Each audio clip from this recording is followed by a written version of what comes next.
അപ്പോൾ വീട്ടിൽ ജോലി ചെയ്യുന്ന വേലക്കാരിയുണ്ട്, അടിമപ്പെണ്ണുണ്ട്. അവരെന്ന് ക്രിസ്ത്യാനിയാണ്. ആ പെണ്ണ് പറഞ്ഞു, അബാ ഉമാമ, അല്ലയോ അബു ഉമാമ, നിങ്ങളുടെ കയ്യിൽ ഒന്നുപോലും ബാക്കി വെക്കാതെ എല്ലാം നിങ്ങൾ എന്തിന് കൊടുത്തു കഴിഞ്ഞു അബു ഉമാമ? ഒരു ദിർഹമെങ്കിലും ബാക്കി വെച്ചുകൂടായിരുന്നോ? നിങ്ങൾക്ക് ഇന്ന് നോമ്പില്ലേ? നോമ്പ് തുറക്കാൻ ഭക്ഷണം വാങ്ങിക്കണ്ടയോ?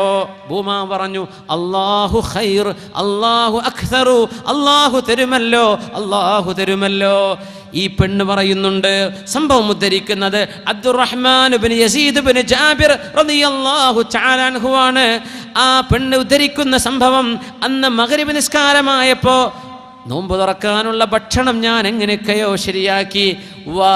ഔഖത്തു സിറാജൻ, അവർക്ക് വിളക്ക് കത്തിക്കാൻ അല്പം എണ്ണയും സംഘടിപ്പിച്ച് ഞാൻ വിളക്ക് കത്തിച്ചു കൊടുത്തു ഭക്ഷണം കഴിക്കാൻ. ആ ഭക്ഷണം കണ്ടപ്പോൾ മഹാനായ അബൂ ഉമാമ റളിയല്ലാഹു തആല അൻഹു പറഞ്ഞു, ഹാദാ ഖൈറും മിൻ ഇൻദിഹി, ഇത് അല്ലാഹു തന്ന നിഅമത്താണ്. കിടക്കാനുള്ള കിടപ്പറ വിരിപ്പ് ശരിയാക്കി കൊടുക്കുന്ന നേരത്ത് വിരിപ്പങ്ങ് പൊക്കിയപ്പോൾ പെണ്ണിന് കാണാൻ കഴിഞ്ഞത് 300 ദീനാർ, 300 സ്വർണ്ണ നാണയം. 300 സ്വർണ്ണ നാണയം വിരിപ്പിൻ്റെ അടിയിൽ. ഇപ്പം ഇവളിങ്ങനെ പറഞ്ഞു, പടച്ചവനെ, വെറുതെ അല്ല, 300 സ്വർണ്ണ നാണയം ബാക്കി വെച്ചിട്ടാണ് ഈ 3 വെള്ളി നാണയം സ്വതക്ക ചെയ്തത് എന്ന്. ഭക്ഷണം കഴിച്ചുകൊണ്ടിരിക്കെ ഇവർ ചോദിച്ചു, അല്ലയോ അബൂ ഉമാമ, നിങ്ങൾ വിരിപ്പിൽ ഒളിപ്പിച്ചു വെച്ചത് ഞാൻ കണ്ടില്ലെന്ന് വിചാരിച്ചോ? 300 സ്വർണ്ണ നാണയം ഞാൻ കണ്ടില്ലെന്ന് വിചാരിച്ചോ? അവർ ചോദിച്ചു, എന്ത്? അയ്യു ദീനാരിൻ, ഏത് ദീനാർ? ഞാനൊന്നും ബാക്കി വെച്ചിട്ടില്ലല്ലോ. നിങ്ങൾക്കറിയണോ, നിങ്ങളുടെ വിരിപ്പിൻ്റെ ഉള്ളിൽ 300 സ്വർണ്ണ നാണയം ഞാൻ കണ്ടിട്ടുണ്ട്. അബൂ ഉമാമ റളിയല്ലാഹു അൻഹു റൂമിലേക്ക് ചെന്ന് നോക്കി, ഫതഅജ്ജബ, അത്ഭുതപ്പെട്ടുകൊണ്ട് പറഞ്ഞു, ഹാദാ മിൻ ഇൻദിഹി, ഇത് അല്ലാഹു തന്നതായിരിക്കണം.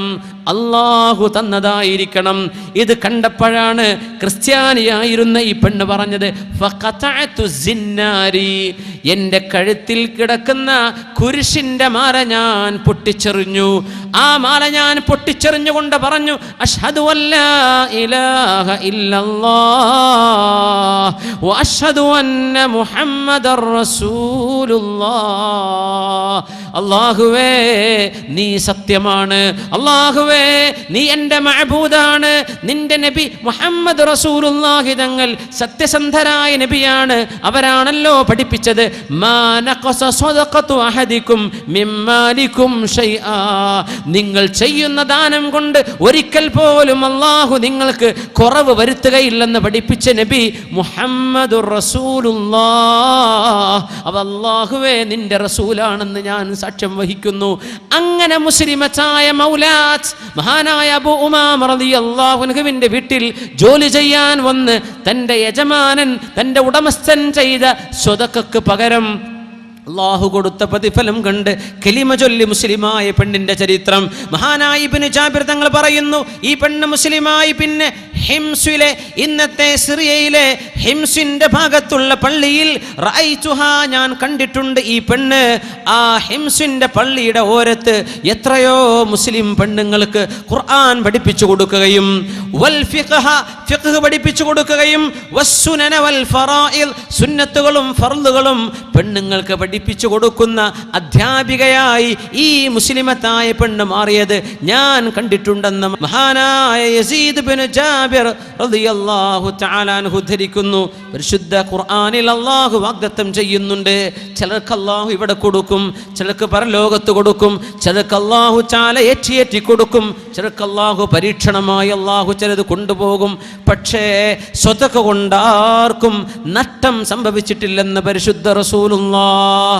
യാനി സർഫ് കുൻ ദറാഹ് ഓ, സർഫ് കുൻ ദറാഹ് ഓ, ലൻ തനാലുൽ ബിർറ ഹത്താ തുൻഫിഖു, സർഫ് കുൻ ദറാഹ് ഓ, സർഫ് കുൻ ദറാഹ് ഓ. എന്താണോ അല്ലാഹു തന്നത്, അത് ആരോഗ്യമായിരിക്കാം, സമയമായിരിക്കാം, സമ്പത്തായിരിക്കാം. എന്താണോ അല്ലാഹു തന്നത് അത് അല്ലാഹുവിൻ്റെ വഴിയിലേക്ക് ചെലവഴിച്ചാൽ അല്ലാഹുവിനത് ഇഷ്ടമാണ്. قل لو أنتم تملكون خزائن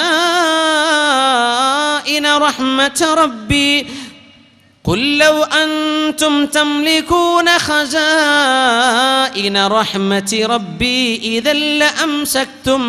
ഇദൻ ലഅംസക്തും ഖശിയതൽ ഇൻഫാഖ് വകാനൽ ഇൻസാനു ഖതൂറാ. മനുഷ്യന് സമ്പത്തിനോടുള്ള അഭിവാഞ്ച മുതൽ വേണം, ഒരുപാട് സമ്പത്തുണ്ടാക്കണം എന്ന ഈ അഭിവാഞ്ചയെ നിങ്ങൾ ദീന് കൊണ്ട് തടുക്കണം എന്ന് പറയുന്ന ആയത്താണിത്. മനുഷ്യന്റെ ഉള്ളിൽ ഇത്തരം ചിന്തകൾ വരും. ഖുൽ പറയൂ നബിയേ, ലൗ അൻതും തംലികൂന ഖസാഇന റഹ്മതി റബ്ബി, എൻ്റെ റബ്ബിൻ്റെ കാരുണ്യത്തിൻ്റെ നിധികളെങ്ങാനും നിങ്ങളുടെ കയ്യിൽ അല്ലാഹു തന്നുവെങ്കിൽ ഇദല്ല അംസക്തും ഖശിയതൽ ഇൻഫാഖ്, ചെലവഴിച്ചു പോയാൽ നഷ്ടപ്പെടുമോ എന്ന് പേടിച്ച് അപ്പോഴും നിങ്ങൾ പിശുക്ക് കാണിച്ചേക്കാം. അല്ലാഹു പിശുക്ക് കാണിക്കുന്നില്ലല്ലോ. എത്ര വിശ്വാസികൾക്ക് അല്ലാഹു കൊടുക്കുന്നു, എത്ര വിശ്വാസികൾക്ക് അല്ലാഹു ഭക്ഷണം കൊടുക്കുന്നു. ഇബ്രാഹിം നബി അലൈഹിസ്സലാം അതിഥികളെ സ്വീകരിക്കാൻ ഇഷ്ടപ്പെടുന്ന ഒരാളാണ്. ഇബ്രാഹിം നബി ആര് ഒറ്റക്ക് ഭക്ഷണം കഴിക്കൂല. ഇബ്രാഹിം നബി അലൈഹിസ്സലാം ഒരാളെ കിട്ടാതെ ഭക്ഷണം കഴിക്കൂല. അങ്ങനത്തെ നബിയ ഖലീലുല്ലാഹി ഇബ്രാഹിം അലൈഹിസ്സലാം. ആരെങ്കിലും കിട്ടണം, ഒരു ഭക്ഷണത്തിന് ഇരിക്കുകയാണെങ്കിൽ ഒരാളെ കിട്ടണം. അങ്ങനെ ഒരിക്കൽ നോക്കിയിട്ട് ആരും കിട്ടുന്നില്ല. അതിൽ പിന്നെ ഒരാളെ കിട്ടി. അദ്ദേഹം മുസ്ലിമാണ്. വീട്ടിലേക്ക് കൊണ്ടുവന്നു, ഭക്ഷണം കൊടുക്കുകയാണ്, അതിഥിയെ സൽക്കരിക്കാൻ. ഭക്ഷണം കൊടുത്തുകൊണ്ടിരിക്കുമ്പോൾ ഇബ്രാഹിം നബി അലൈഹിസ്സലാം ചോദിച്ചു, ഇത് ആര് തന്ന ഭക്ഷണമാണെന്നറിയോ? പറഞ്ഞു, നിങ്ങൾ തന്നു. അല്ലല്ലല്ല, ഇത് മിനല്ലാഹ്, അല്ലാഹുവാൻ. ഇബ്രാഹിം നബിന്റെ മറുപടി, അല്ലാഹു ആരാണെന്നറിയോ? എനിക്കറിയില്ല.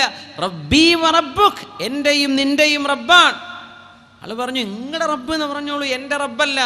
എഴുന്നേൽക്ക്, എഴുന്നേൽക്ക്, നിനക്കിവിടെ ഭക്ഷണമല്ല, എഴുന്നേറ്റ് പോ എന്ന് പറഞ്ഞു ഇബ്രാഹിം നബി അലൈഹിസ്സലാം. ഈ മനുഷ്യൻ എഴുന്നേറ്റ് നടക്കുക. അള്ളാഹുവിന്റെ വഹി വന്നു. ജിബ്രീൽ അലൈഹിസ്സലാം വഹിയുമായി വന്നു. സ്വഹീഹായ ഹദീസിലുള്ള സംഭവമല്ലേ ഇത്? ഇബ്രാഹിം നബി അലൈഹിസ്സലാമിനോട് അള്ളാഹുവിന്റെ ചോദ്യം, ഇബ്രാഹിം നബിയേ, എന്നെ വിശ്വസിക്കാത്ത ഒരാൾക്ക് ഒരു നേരം ഭക്ഷണം കൊടുക്കാൻ നിങ്ങളെ കൊണ്ട് കഴിഞ്ഞിട്ടില്ല അല്ലേ? 70 വർഷമായി ഞാൻ ഇവന്റെ കുഫറിലായിരിക്കെ തന്നെ ഇവന് ഞാൻ ഭക്ഷണം കൊടുക്കുന്നുണ്ട് ഇബ്രാഹിം നബിയെ.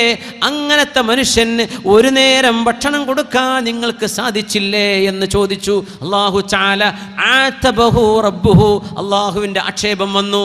ഇബ്രാഹിം നബിയെ, അവൻ കാഫിറാണെന്ന് എനിക്കറിയാം, നിങ്ങൾക്കും അറിയാം. പക്ഷേ ഒരു നേരത്തെ ഭക്ഷണം നിങ്ങൾക്ക് കൊടുക്കാൻ പറ്റിയില്ല. 70 കൊല്ലമായി ഞാൻ കൊടുക്കാൻ തുടങ്ങിയിട്ട് ഇവന് 70 വർഷമായി ഞാനിത് കൊടുക്കാൻ തുടങ്ങിയിട്ട്. വയസ്സ് 70-75 കഴിഞ്ഞ മനുഷ്യനാണ്. ഇബ്രാഹിം നബിയെ, നിങ്ങൾക്ക് അത്രക്കങ്ങ് ക്ഷമിക്കാൻ പറ്റിയില്ലേ? ഞാൻ ക്ഷമിക്കുന്നുണ്ടല്ലോ, ഞാൻ എന്നിട്ടും ഭക്ഷണം കൊടുക്കുന്നുണ്ടല്ലോ. ഇബ്രാഹിം നബി അലൈഹിസ്സലാം പിന്നാലെ നടന്നു പോയെന്നാണ് ചരിത്രം. ഓടിച്ചെന്ന് വിളിച്ചിട്ട് പറഞ്ഞു, സഹോദരാ വരണം, നിങ്ങൾക്ക് എൻ്റെ വീട്ടിൽ ഭക്ഷണമുണ്ട്, നിങ്ങൾ വരണം. ഫഇന്ന റബ്ബി ആതബനി ഫീക, നിങ്ങളുടെ വിഷയത്തിൽ അല്ലാഹു എന്നെ ആക്ഷേപിച്ചിട്ടുണ്ട്. ചോദിച്ചു, എൻ്റെ വിഷയത്തിൽ അല്ലാഹു നിങ്ങൾ ആക്ഷേപിക്കേ? എന്താണത്? അതെ, നിങ്ങൾക്ക് ഞാൻ ഭക്ഷണം തരാതെ പറഞ്ഞയച്ചപ്പോൾ അല്ലാഹു പറഞ്ഞു, 70 വർഷമായി അവൻ നിങ്ങൾക്ക് ഭക്ഷണം തന്നുകൊണ്ടിരിക്കുന്നുണ്ടല്ലോ, നിങ്ങൾ അവിശ്വാസത്തിലായിരിക്കെ തന്നെ, അതുകൊണ്ട് തിരിച്ചു വരണം, എനിക്ക് മാപ്പ് തരണമെന്ന് പറഞ്ഞ് വിളിച്ചു കൊണ്ടുവന്നു. ആ വിളിയിലാണ് ഇയാൾ വിളിച്ചു പറഞ്ഞത്, അഷ്ഹദു അല്ലാ ഇലാഹ ഇല്ലല്ലാഹ് വ അന്നക റസൂലുള്ളാഹ്. ഇബ്രാഹിം നബിയെ, നിങ്ങളെപ്പോലെയുള്ളൊരു മഹാന്, നിങ്ങളുടെ പടച്ചവൻ എൻ്റെ വിഷയത്തിൽ ചീത്ത പറഞ്ഞിട്ടുണ്ടെങ്കിൽ ആ പടച്ചവനിൽ ഞാൻ വിശ്വസിക്കുകയാണെന്ന് പറഞ്ഞ് കലിമ ചൊല്ലി മുസ്ലിമായ ചരിത്രം നമ്മുടെ ഹദീസ് പണ്ഡിതന്മാർ ഉദ്ധരിച്ചിട്ടുണ്ട്. സ്വഹീഹായ സംഭവം. അല്ലാഹുവിൻ്റെ കറം അങ്ങനെയാണ്. അവനെ വഴിപ്പെടുന്നവർക്കും വഴിപ്പെടാത്തവർക്കും കൊടുക്കുന്നില്ലേ പടച്ചവൻ? എമ്പാടും കൊടുക്കുന്നില്ലേ? മനുഷ്യരെയാണ് അല്ലാഹുവിൻ്റെ ഖജനാവിൻ്റെ ഉത്തരവാദിത്വം ഏൽപ്പിച്ചു കൊടുത്തിരുന്നത് എങ്കിൽ അല്ലാഹു പറയുന്നു, ഇദൻ ലഅംസക്തും ഖശിയതൽ ഇൻഫാഖ്, നിങ്ങളത് ചെലവഴിക്കാതെ പിടിച്ചു വെച്ചേനെ. വകാനൽ ഇൻസാനു ഖതൂറാ, മനുഷ്യൻ വല്ലാത്ത പിശുക്കൻ തന്നെ, മനുഷ്യൻ വല്ലാത്ത പിശുക്കൻ തന്നെ. പിശുക്ക് കാണിക്കുന്നുണ്ടല്ലോ ആളുകൾ. പിശുക്കല്ല, ഔദാര്യം ചെയ്തു കൊടുക്ക്, കൈകളെ തുറന്നു വെക്കിൻ. അള്ളാഹുവിൻ്റെ റസൂലിനോട് ചോദിച്ചു, യാ റസൂലല്ലാഹ്, അള്ളാഹുവിൻ്റെ റസൂലേ, അയ്യു സ്വദഖത്തി അഅ്ലമു അജ്റാ, ഞാൻ ചെയ്യുന്ന ദാനങ്ങളിൽ ഏതു ദാനമാണ് നബിയെ ഏറ്റവും പ്രതിഫലമുള്ളത്? ഖാല, നിങ്ങൾ സ്വദഖ ചെയ്യുന്നത്, വ അൻത തസദ്ദഖ വ അൻത സ്വഹീഹുൻ ശഹീഹുൻ തഖ്ശൽ ഫഖറ വ തഅമലുൽ ഗിനാ. എപ്പോഴാണ് ഏറ്റവും വലിയ പ്രതിഫലം എന്നറിയുമോ? നിങ്ങൾക്ക് ആരോഗ്യമുണ്ടായിരിക്കെ, നാളെ മരിക്കാൻ പോവല്ല. ഷഹീഹുൻ, പിശുക്കുണ്ടായിരിക്കെ, തഖ്ശൽ ഫഖറ, കയ്യിലുള്ള ഏതാനും സമ്പത്ത് കൊടുത്തു കഴിഞ്ഞാൽ ദാരിദ്ര്യം വരുമോ എന്ന് പേടിക്കുന്ന നേരത്ത്, വതഅമലുൽ ഗിനാ, സമ്പത്ത് ഇനിയും ഉണ്ടാക്കണം എന്ന് കൊതിയുള്ള നേരത്ത്, ആ നേരത്ത് നിങ്ങൾ അള്ളാഹ്ക്ക് വേണ്ടി കൊടുക്കുകയാണോ, അതിന് പ്രതിഫലം ഒരുപാടാണെന്ന് പരിശുദ്ധ റസൂലുള്ളാഹി സ്വല്ലല്ലാഹു അലൈഹി വസല്ലം. എങ്ങനെ? നിങ്ങൾക്ക് ആരോഗ്യമുണ്ട്, നാളെ മരിക്കാൻ പോവുക, അതുകൊണ്ട് ഇന്നത്തെ എല്ലാം ചെലവഴിച്ചേക്കാം. അല്ലല്ല, നിങ്ങൾക്ക് ആരോഗ്യമുണ്ട്, ഇനിയും ജീവിക്കുമെന്ന് തോന്നുന്നുണ്ട്, കയ്യിൽ കുറച്ചേ ഉള്ളൂ, അത് കൊടുത്താൽ ദാരിദ്ര്യം വരുമോ എന്ന് പേടിയുണ്ട്, സമ്പത്തുണ്ടാക്കണമെന്ന് ആഗ്രഹവുമുണ്ട്, ആ സമയത്ത് നിങ്ങൾ കൊടുക്കുന്നതിന് വലിയ പ്രതിഫലമുണ്ടെന്ന് പരിശുദ്ധ റസൂലുള്ളാഹി സ്വല്ലല്ലാഹു അലൈഹി വസല്ലം. നീട്ടിക്കൊണ്ടു പോകല്ലേ. ഹത്താ ഇദാ ബലഗത്തിൽ ഹുൽഖൂം, റൂഹ് തൊണ്ടക്കുഴിയിലേക്ക് എത്തുമ്പോൾ നിങ്ങൾ അന്നേരം പറയും, ലിഫുലാനിൻ കദാ, എളാപ്പാക്ക് ഇത്ര വേണം, വലിഫുലാനിൻ കദാ, മുത്താപ്പാക്ക് ഇത്ര, പള്ളിക്ക് ഇത്ര, മദ്രസക്ക് ഇത്ര എന്നൊക്കെ റൂഹ് തൊണ്ടക്കുഴിയിലെത്തുമ്പോൾ നിങ്ങൾ വിളിച്ചു പറയും, വഖദ് അത് നിങ്ങളുടെ മക്കൾക്കോ അനന്തരാവകാശികൾക്കോ മാറിക്കഴിഞ്ഞിരിക്കെ, എന്നിട്ട് പിന്നെ സ്വതക്ക ചെയ്യുകയാണെങ്കിൽ അതുകൊണ്ട് അല്ലാഹു സ്വീകരിക്കുകയില്ല, മുമ്പേ ചെയ്തേക്കണമെന്ന് പരിശുദ്ധ റസൂലുള്ളാഹി സ്വല്ലല്ലാഹു അലൈഹി വസല്ലം. മദീനയിലേക്ക് വരുന്നുണ്ട് ഒരു യാത്ര സംഘം, ഒരു ഖാഫില, കാറവാനെ ഉസ്മാൻ റളിയല്ലാഹു അൻഹുവിന്റെ ഖാഫിലയാണത്. മദീനയിലേക്ക് വരുന്നുണ്ട്. 1000 ഒട്ടകപ്പുറത്താണ് സാധനം. 1000 ഒട്ടകപ്പുറത്ത്. 1000 എന്നൊക്കെ പറഞ്ഞാൽ ഈ ചിത്താരിയിൽ നിന്ന് തുടങ്ങിയ ഒരു പക്ഷേ കാസർഗോഡായിരിക്കും ചിലപ്പോൾ ഈ 1000 ഒട്ടകത്തിൻ്റെ ലൈന് തീരുന്നത്. 1000 ഒട്ടകം, 1000 ഒട്ടകപ്പുറത്ത് സാധനങ്ങളുമായി സിറിയയിൽ നിന്ന് വരുന്നു മുതലാളിയായ ഉസ്മാൻ ഇബ്നു അഫ്ഫാൻ റളിയല്ലാഹു അൻഹുവിന്. മദീനയിൽ അന്ന് ക്ഷാമമുണ്ട്, വറുതിയുടെ കാലമാണ്. ഉമർ ഫാറൂഖ് റളിയല്ലാഹു അൻഹു ഭരണാധികാരി. അന്ന് മദീനക്കാർക്ക് കടുത്ത ക്ഷാമമുള്ള കാലം. മഹാനായ ഉസ്മാൻ റളിയല്ലാഹു അൻഹുവിന്റെ ഒട്ടകപ്പുറത്ത് വസ്ത്രങ്ങളുണ്ട്, ഈത്തപ്പഴമുണ്ട്, അതുപോലെ നട്സുകളുണ്ട്, എണ്ണയുണ്ട്, വെണ്ണയുണ്ട്, ആവശ്യമായതെല്ലാം അവിടെയുണ്ട്. മദീനയിലേക്ക് 1000 ഒട്ടകങ്ങളുടെ സംഘമെത്തിയപ്പോൾ മദീനയിലെ റീറ്റെയിൽ കച്ചവടക്കാർ മുഴുവനും സടകുടഞ്ഞെഴുന്നേറ്റു, ഉസ്മാൻ, നിങ്ങൾ ഞങ്ങൾക്ക് വിൽക്കുമോ? 5 ഫിൽ 100, ഓരോ 100 ദിർഹം വിലമതിക്കുന്ന സാധനത്തിനും 5 ദിർഹം ലാഭത്തിന് തരാം. 100-ൻ്റേത് ഞങ്ങൾ 105-ന് വാങ്ങിക്കാം, തരുമെന്ന് ചോദിച്ചു. ഇന്നി വജദ്തു മൻ യുഅ്തീനി അക്തർ, അതിനേക്കാളും ഏറെ തരാൻ വേറെ ആളുകളുണ്ടല്ലോ, 100-ന് ഞങ്ങൾ 110 തരാം. തങ്ങളുടെ മറുപടി, ഇന്നി വജദ്തു മൻ യുഅ്തീനി അക്തർ, അതിനേക്കാളും ഏറെ തരാൻ ആളുണ്ടല്ലോ. മുഖത്തോട് മുഖം, ഈ മദീനയിലെ കച്ചവടക്കാർ ഞങ്ങളല്ലാതെ ആരാണിവിടെ 100-ന് 110-നേക്കാളും ഏറെ തരാനുള്ളവർ ആരാണ്? ഒന്ന് പറയണം ഉസ്മാൻ, ഏത് കച്ചവടക്കാരാണ് നിങ്ങൾക്ക് ഇതിലേറെ ഓഫർ തരുന്നത്? ബഹുമാനപ്പെട്ടവർ പറഞ്ഞു, ഇന്നി വജദ്തു മൻ യുഅ്തീനി അല ദിർഹമി 700 ഫഅക്തറ.